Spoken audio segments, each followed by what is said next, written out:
নমস্কার, আমি শর্মিষ্ঠা।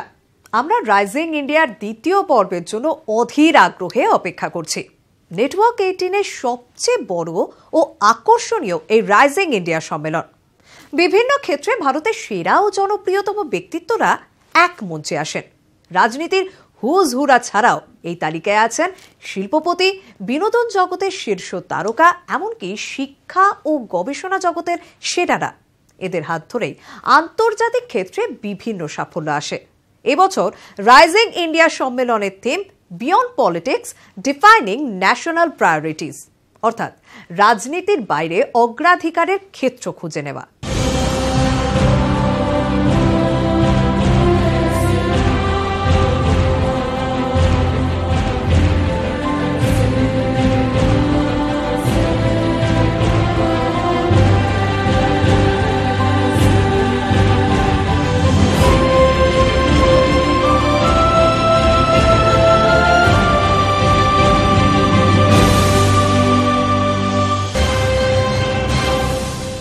এবছরও সম্মেলনে মূল বক্তা প্রধানমন্ত্রী নরেন্দ্র মোদী।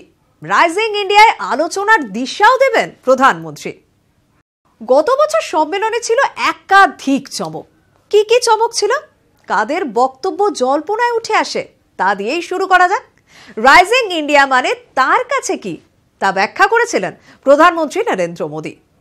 साथियों, जब हम राइजिंग इंडिया कहते हैं तो पहला भाव अंधेरे से उजाले की ओर जाने का आता है। हम जहां थे, जिस स्थिति में थे, उससे आगे बढ़ने, बेहतर भविष्य की ओर जाने का भाव स्वाभाविक उभर करके आता है। सवाल ये कि फिर राइजिंग इंडिया क्या है? सिर्फ अर्थव्यवस्था की मजबूती राइजिंग इंडिया है? सेंसेक्स का रिकॉर्ड स्तर पर होना, ये राइजिंग इंडिया है? विदेशी मुद्रा भंडार रिकॉर्ड स्तर पर होना, क्या ये राइजिंग इंडिया है? या फिर रिकॉर्ड विदेशी निवेश आना, ये राइजिंग इंडिया है? साथियों, राइजिंग इंडिया का मेरे लिए मतलब है देश के 125 करोड़ लोगों के स्वाभिमान का राइज होना,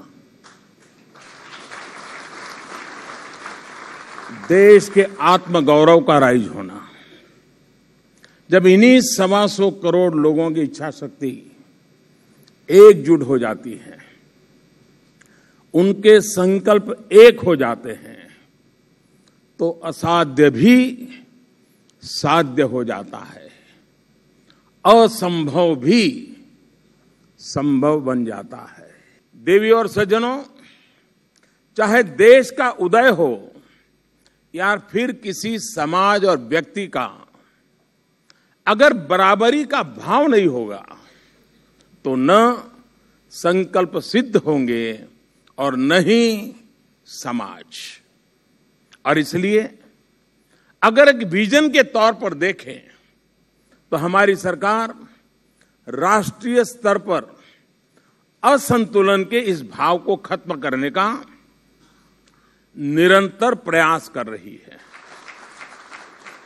साथियों, कॉरपोरेट जगत में एक बात प्रचलित है कि you can't manage what you can't measure. हमने भी न सिर्फ इस मंत्र को अपनी कार्य पद्धति में अपनाया है, बल्कि इसे हम और भी आगे लेकर के गए हैं। Measure to manage and manage to create mass movement. जब मास मूवमेंट बनता है, जब व्यापक स्तर पर सरकार और जनता की भागीदारी होती है, तो उसके रिजल्ट भी बेहतरीन होते हैं, दूरगामी होते हैं।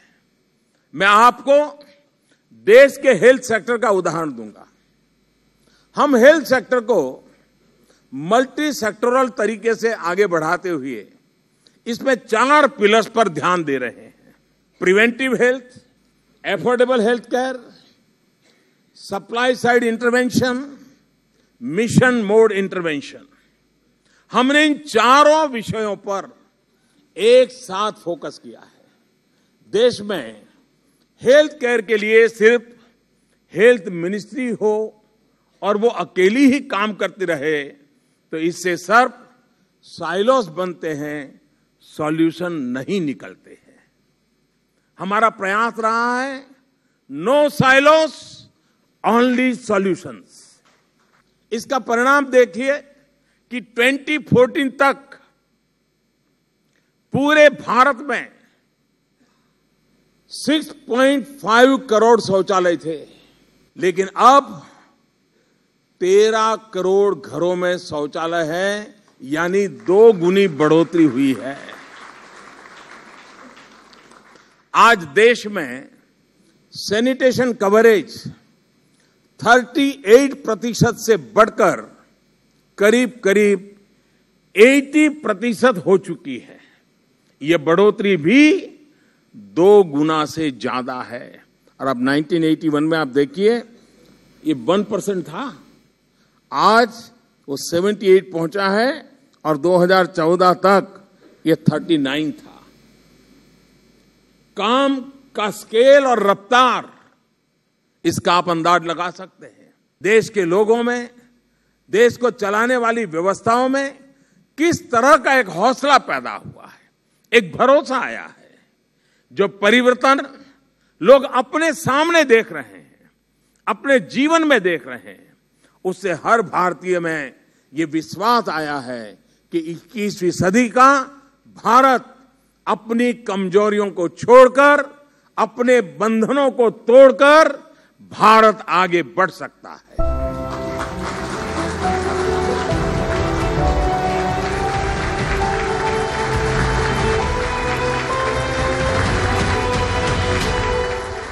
গত বছর রাইজিং ইন্ডিয়ায় নিজেদের অবস্থান তুলে ধরেছিলেন এক ঝাঁক কেন্দ্রীয় মন্ত্রী ও জাতীয় স্তরের নেতা।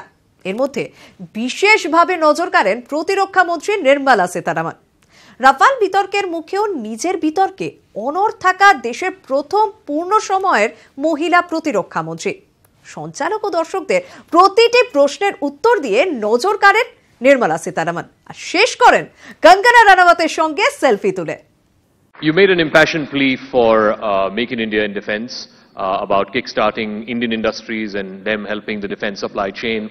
But has it really kicked off? Because government's own data seems to suggest that out of the 144 contracts given out in the last 4 years, the average delay is about 52 months.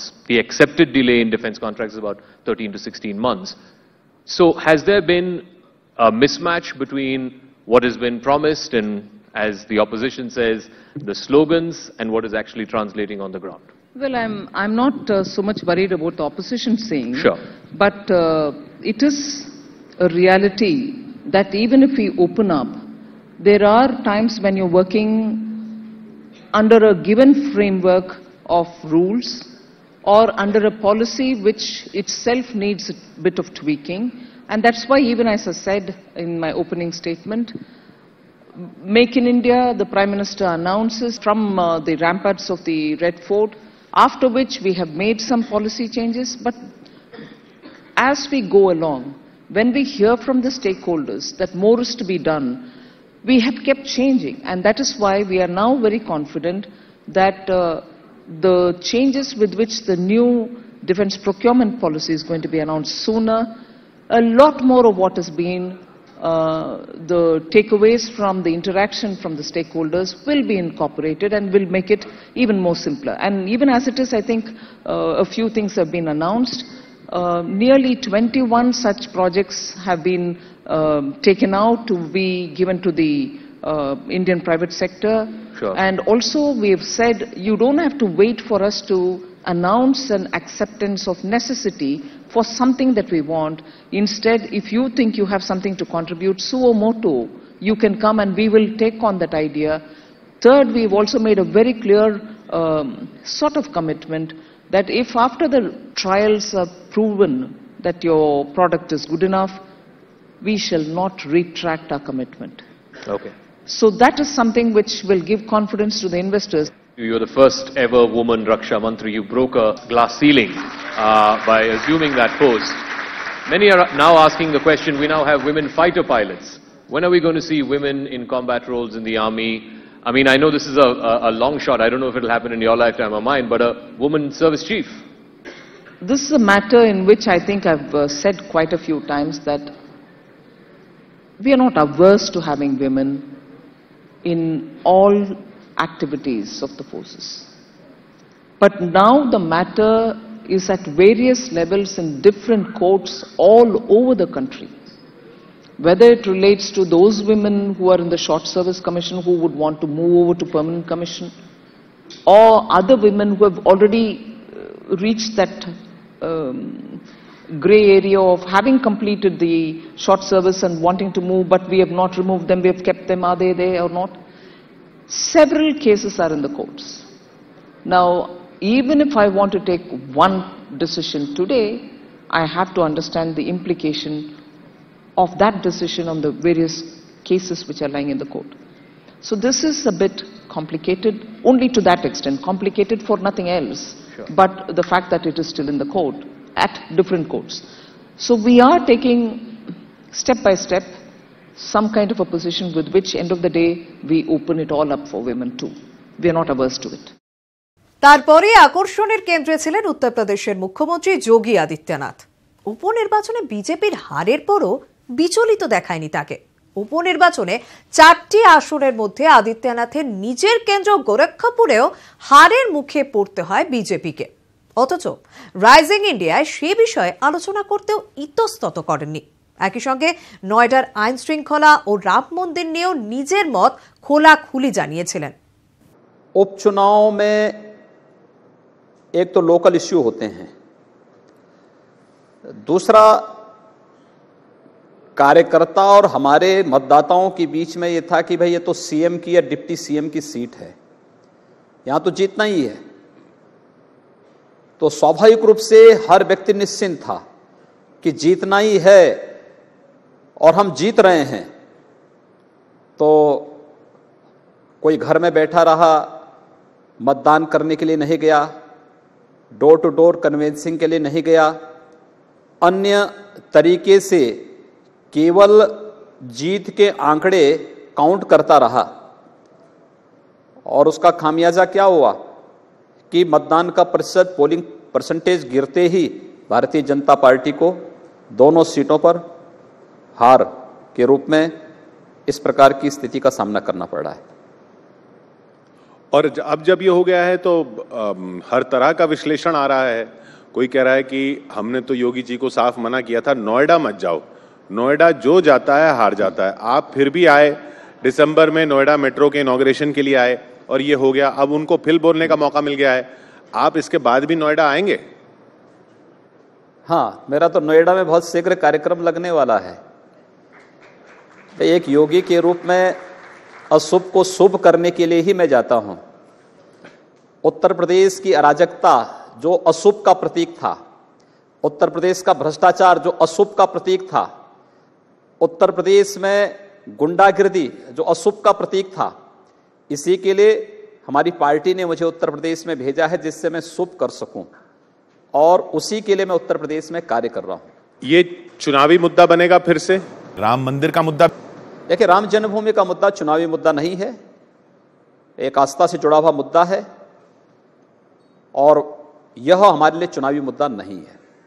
चाहे फैसला आए या ना आए? देखिए, मैं आशावादी हूं और मैं ये मानता हूं कि फैसला आएगा। और आप ये मानते हैं आपके पक्ष में आएगा या हिंदू पक्ष में आएगा? भाई, आप ये क्यों मानते हैं कि नहीं आएगा? हम तो सिर्फ अनुभव की बात कर रहे हैं, जो देखा है उसकी बात कर रहे हैं। आप क्यों मानते हैं कि आएगा? भाई, मैं उसी अनुभव आधारित, जो आपका अनुभव, उसी अनुभव आधारित बोलता हूं कि फैसला आना चाहिए। सौहार्द के लिए, विकास के लिए, सैकड़ों वर्षों से चली आ रही एक समस्या के पटाक्षेप के लिए।